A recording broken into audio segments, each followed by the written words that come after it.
Welcome to Goat Island. I'm your host, the Big Ka Huzzi, and this is your weekly culture talk. And the center of all cultures across the globe is undoubtedly food, of course. This week, we're breaking fast and breaking hearts with Cape Malay cuisine, a food culture born from spice trade, struggle, and the kind of flavor layering that would make Gordon Ramsay weep into his bland risotto. Cape Malay food isn't subtle. It sings, slaps, and stings your Tupperware. Sweet, savory, spicy, and always cooked like there's a family of 12 coming over who might fight. Now, the goat dish of Cape Malay food, lamb biryani. It's protein, it's carbs, it's bulking seasoned with soul. Rice so buttery you question your morals. Lamb so tender it ghosted its bones. Spoons are optional, hands are better.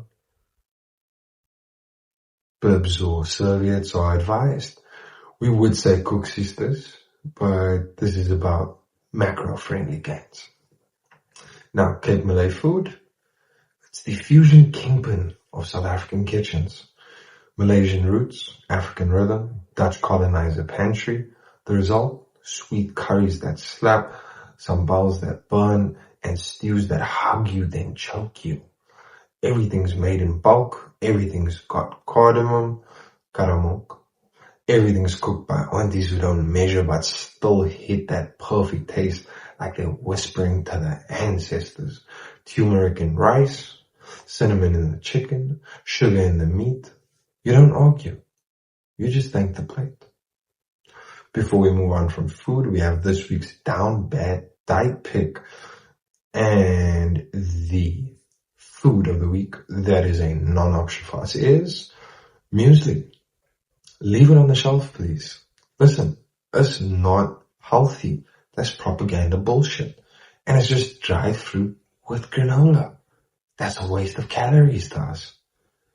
4 out of 10 from us on this one. Food is out of the way, which means you can focus on the next step, which is what's in your glass. It's drink culture next. This week, we head straight into Russian cold weather drinking. Not sipping, not tasting, drinking. When your breath turns to steam and your tears freeze on impact, you reach for vodka. Not fancy vodka, just vodka. Cold, straight, ruthless. The whole vibe, silence, toast, naked. No fruit juice, no sugar. This isn't girls' night. It's survival. If it wasn't clear, no pun intended, the go drink of this culture is vodka, straight. Clean, cold, and less forgiving than your Slavic ex. You don't nurse it, you don't mix it, you don't chase it. You take the shot and reflect on your sins. Now, will I drink some vodka this week? No, I won't. But it is cold enough that I probably should.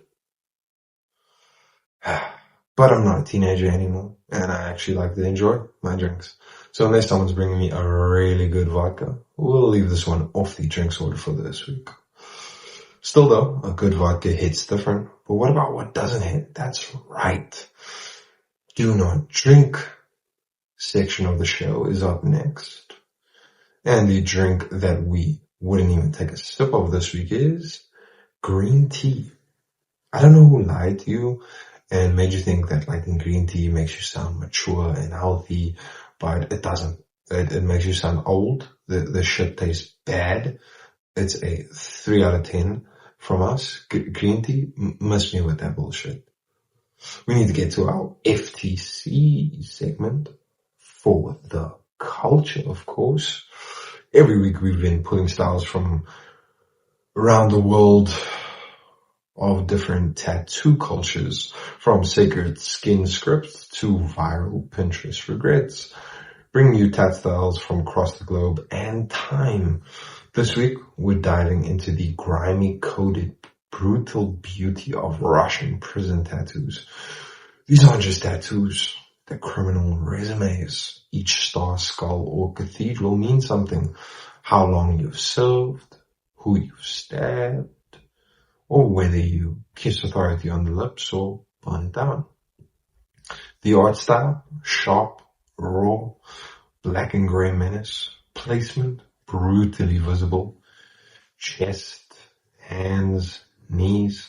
If you see stars on someone's shoulder, don't ask questions. Just walk backwards slowly.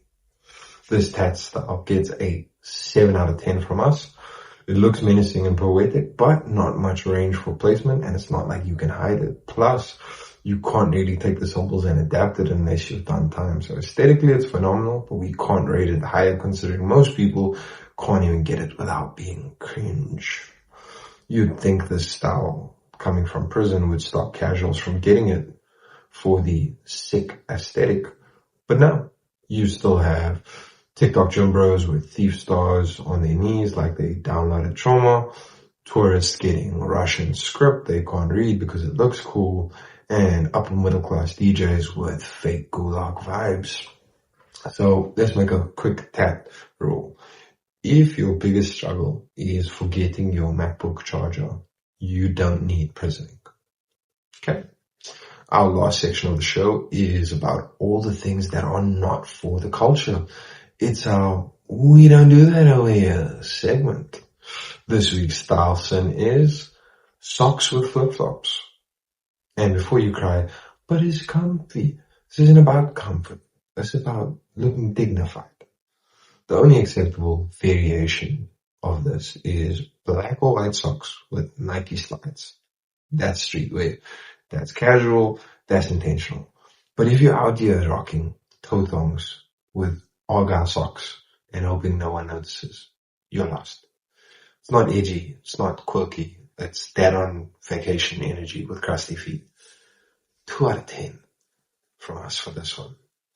Unless you're leaving gym or selling loose cigarettes outside Checkers, rethink your choices. Because we don't do that over here. Now, you couldn't be tied down to one brand, so now you've got WhatsApp, Signal, and Telegram notifications on your phone, and you answer none. This is the digital version of someone who wears Nike socks with Adidas shoes and says, it doesn't matter. Yes, it does. This is what happens when you don't pick a side. No one knows how to reach you. Your crush messaged you on Telegram, your mom's yelling on WhatsApp, and your side piece is airing their feelings in Signal like it's therapy. This isn't secure communication. It's digital schizophrenia. Pick a lane. There's a lot of bad drinking habits, but this one's personal. Drinking straight from the bottle and then passing it around. Bro, wait. We're not 19. This isn't varsity res. You're not broke anymore. You can afford a glass. You're out here raw dogging the bottle and then saying, no, it's fine, I'm clean. No one believes you. And if you say, just wipe the top, how about I wipe that stupid look off your face? Grow up. Buy cups. Respect vibes and everyone else. We don't do that shit over here.